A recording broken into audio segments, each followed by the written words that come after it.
Evolution and fundamental of business में इससे पहले के जो वीडियो थे उसमें हमने हिस्ट्री ऑफ कॉमर्स डिस्कस किया था। उसी हिस्ट्री ऑफ कॉमर्स में दो टॉपिक और है। एक है indigenous banking system and rise of intermediaries, जो हम लोग इस वीडियो में डिस्कस करेंगे। सबसे पहले हमें जानना है कि इंडिजिनियस बैंकिंग सिस्टम क्या होता है। पुराने ज़माने में बैंक्स नहीं थे। पुराने ज़माने में बैंक्स के रोल को प्ले करते थे जो सेठ साहूकार होते थे, जो किसी भी सिटी का या कोई विलेज का जो थोड़ा ज़मींदार टाइप के लोग होते थे, जिनके पास ज़्यादा पैसा होता था, वे बैंक के रूप में काम करते थे। जो लोग पुअर होते थे या जिन्हें पैसे की ज़रूरत होती थी, वे इनके पास जाते थे और इनसे उधार लेते थे और इनके पास अपने ज़मीन, अपनी कोई एसेट्स बंधक रख करके उधार लेते थे, इंटरेस्ट देते थे और वापस पैसा पेमेंट करके अपना सामान छुड़ा के ले जाते थे। तो ये ये इंडिजिनियस बैंकिंग का काम करते थे। आज की तरह बैंक का कोई स्ट्रक्चर नहीं था, यही एक स्ट्रक्चर था जो उस समय के बिजनेस को सपोर्ट करता था। तो इसे हम लोग इंडिजिनस बैंकिंग सिस्टम कहते हैं। अब ये सेठ साहूकार जो होते थे उस समय फार्मर्स के, आर्टिस्ट के या जितने भी लोग हैं जिनको पैसे की ज़रूरत है, उनकी ज़रूरतों को ये पूरा करते थे और उसके बदले इंटरेस्ट चार्ज करते थे। लेकिन इसका कुछ डिमेरिट भी था। डिमेरिट ये था कि इंटरेस्ट का रेट बहुत ज़्यादा हाई होता था और अगर आप पैसा ना दे पाएँ तो आपका ज़मीन, आपका घर, आपका और भी जो एसेट्स हैं उसको ये लोग जब्त कर लेते थे और वो बेच देते थे। तो इस तरह से हम देखते हैं कि इंडिजिनस बैंकिंग सिस्टम फ़ायदा भी था और इसका नुकसान भी था। क्या क्या एक्टिविटी होता था इंडिजिनस बैंकिंग सिस्टम में, वो हम लोग डिस्कस करेंगे। इकोनॉमिक लाइफ जैसे जैसे प्रोग्रेस किया एंशियंट इंडिया में, metals begin to supplement other commodity. पहले कॉमोडिटी का एक्सचेंज होता था, एक कॉमोडिटी दे जाओ, दूसरे कॉमोडिटी ले जाओ। लेकिन जैसे ही मेटल्स का इकोनॉमिक लाइफ जैसे ही प्रोग्रेस किया, मेटल ने कॉमोडिटी का जगह ले लिया एज मनी। मतलब एक्सचेंज बार्टर सिस्टम ख़त्म हो गया, उसके जगह मनी से पेमेंट करने वाली सिस्टम आ गई। बिकॉज ऑफ ड्यूरेबिलिटी एंड डिविजिएबिलिटी, क्योंकि मनी को ड्यूरेबिलिटी बहुत दिन तक हम रख सकते हैं और इसको डिवाइड भी कर सकते हैं छोटे पार्ट्स में। As money serve as a medium of exchange, money जो था एक मीडियम ऑफ एक्सचेंज का काम करता था। The introduction of metallic money का जब इंट्रोडक्शन हुआ and it's use accelerated economic activity, और इसके यूज बढ़ने के कारण इकोनॉमिक एक्टिविटी में बहुत तेज़ी आई। पहले बार्टर सिस्टम था, गुड्स के बदले गुड्स दिया जाता था, तो जिनको चाहिए नहीं, गुड्स के बदले गुड्स नहीं चाहिए या वह गुड्स नहीं चाहिए, उनके लिए बहुत दिक्कत होता था। लेकिन जब ये सिस्टम आ गया तो इकोनॉमिक एक्टिविटी बहुत तेज़ी से बढ़ा। Document such as hundi and chitti, हुंडी और चिट्टी नाम के जो डॉक्यूमेंट्स थे, were used carrying out transaction in which money pass from hand to hand. अब कुछ लोग पैसा नहीं दे पाते थे तुरंत, तो वे हुंडी देते थे या चिट्ठी देते थे। पैसे के बदले हुंडी और चिट्ठी दिया जाता था। अब हुंडी और चिट्ठी क्या है? हुंडी और चिट्ठी पैसे के बदले दिया गया एक प्रोमिसरी नोट्स है, जिसमें एक आदमी दूसरे आदमी को प्रॉमिस करता है कि हम आपको इतना पैसा इतने दिनों बाद पेमेंट कर देंगे। ये हम आगे डिस्कस करेंगे। Indigenous banking system play a prominent role in lending money, money को उधार देने में इंडिजिनस बैंकिंग सिस्टम का एक बहुत बड़ा रोल था।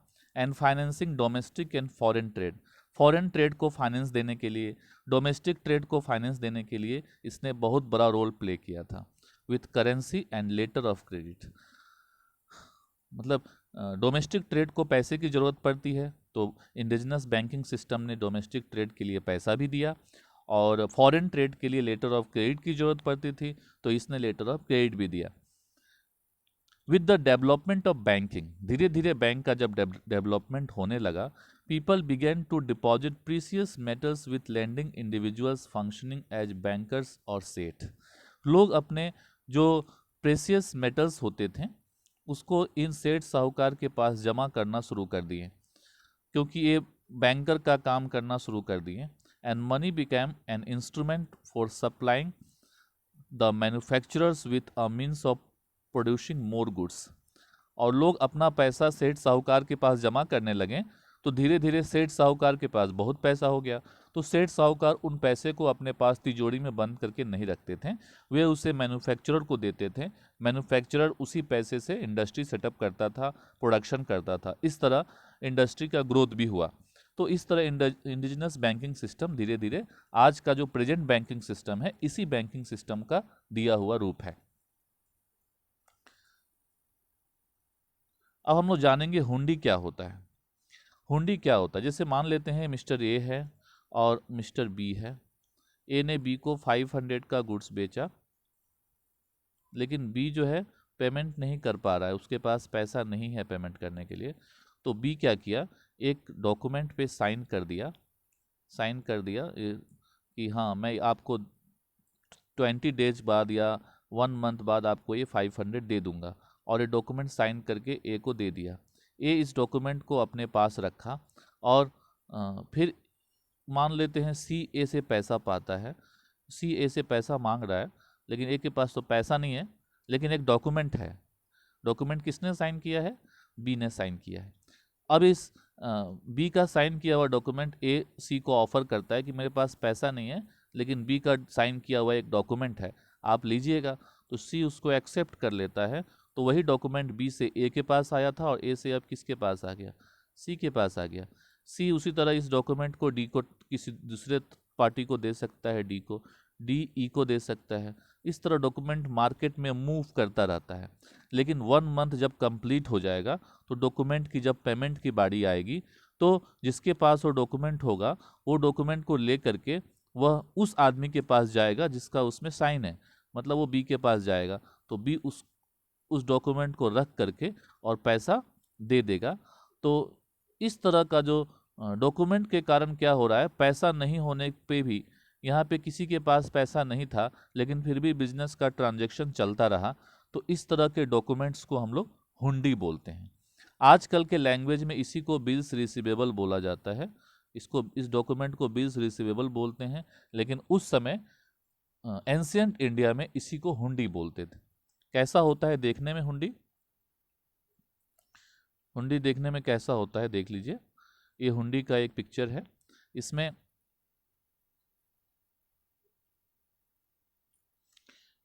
देखिए क्या लिखा हुआ है कि 86 डेज आफ्टर लिखा है कि 86 डेज के बाद वी प्रॉमिस टू पे टू सेट।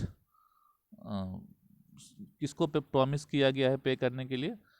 कोई एक सेट को प्रॉमिस किया गया है कि हम पे करेंगे sum of 2500 for a value received in cash this day. तो इस पे अब यहाँ पे सिग्नेचर किया हुआ है, स्टैंप लगा हुआ है, और यहाँ पे ब्रोकर का साइन भी है। तो अब यहाँ पे इस कागज का वैल्यू जो है मनी के बराबर हो गया। तो मनी के बराबर इसके बॉम्बे प्रोविंस का है, और ये 1951 का हुंडी है। 1951 का हुंडी है। तो ये मनी के बराबर इसका वैल्यू हो गया। ये मार्केट में एक्सचेंज हो सकता है, मार्केट में एक आदमी से दूसरे आदमी के पास जा सकता है। हुंडी is a instrument of exchange, exchange का एक इंस्ट्रूमेंट है, विच वाज प्रोमिनेंट इन सब कॉन्टिनेंट। उस समय इंडिया में बहुत ज़्यादा चलता था, कैश के बदले, मनी के बदले चलता था। मनी नहीं होता था जिसके पास, वो हुंडी साइन करके देता था। It involve a contract which warrant the payment of money, the promise और ऑर्डर विच इज अनकंडीशनल। इसमें प्रॉमिस होता है, इसमें ऑर्डर होता है, और ये वारंट होता है, वारंटी होता है कि आपको हम पेमेंट करेंगे पैसा। एक कंडीशनल नहीं, अनकंडीशनल होता है। इसमें कोई कंडीशन नहीं होता है कि आप हमें ऐसा कीजिएगा तो आपको पे करेंगे, ऐसा कोई कंडीशन नहीं होता है। बस इसमें रहता है कि हाँ मैं आपको इतने दिनों बाद इतना पैसा दूंगा, और इसमें साइन किया हुआ रहता है जो ये प्रॉमिस करता है। दूसरा इसका फीचर है capable of change through transfer by valid negotiation. यह एक आदमी से दूसरे आदमी के पास आसानी से ट्रांसफर हो सकता है। अभी एक आदमी के पास है, दूसरे आदमी के पास जा सकता है। तो इसको हम लोग हुंडी बोलते हैं। हुंडी बहुत तरह के होते हैं। पहले एंशियंट इंडिया में बहुत तरह के हुंडी चलते थे, अलग अलग टाइप्स होते थे हुंडी के। धनी जोग, सहजोग, फरमान जोग, फरमान जोग, देखान जोग, धनी जोग, मुद्दती हुंडी, फरमान जोग, मुद्दती हुंडी, जोखमी जोग, मुद्दती हुंडी, ये सब टाइप्स है। धनी जोग में दर्शनी दर्शनी दर्शनी दर्शनी हुंडी होती, मतलब नेम ऑफ द हुंडी, ये हुंडी का नाम हो गया। ये इसका सेकंड क्लासिफिकेशन हो गया। जैसे धनी जोग हुंडी है तो उसमें क्या क्लासिफिकेशन है, दर्शनी, धनी जोग हुंडी, मुद्दती भी होता है। अब ये दर्शनी क्या होता है, पेएबल टू एनी पर्सन, किसी आदमी को भी पे कर पेएबल होगा। No liability over who received payment, जो जिसको पेमेंट मिल गया उसके ऊपर कोई लाइबिलिटी नहीं है। लेकिन मुद्दती में क्या है, payable to any person, no liability over who received payment, but payment over a fix term, एक फिक्स टर्म पे ही पेमेंट होना है, एक टर्म्स एंड कंडीशन होता है। सहयोग में, दर्शनी में क्या होता है, payable to a specific person, इसमें क्या होता है, एक स्पेसिफिक आदमी का नाम लिखा होता है, उसी को पेएबल होता है।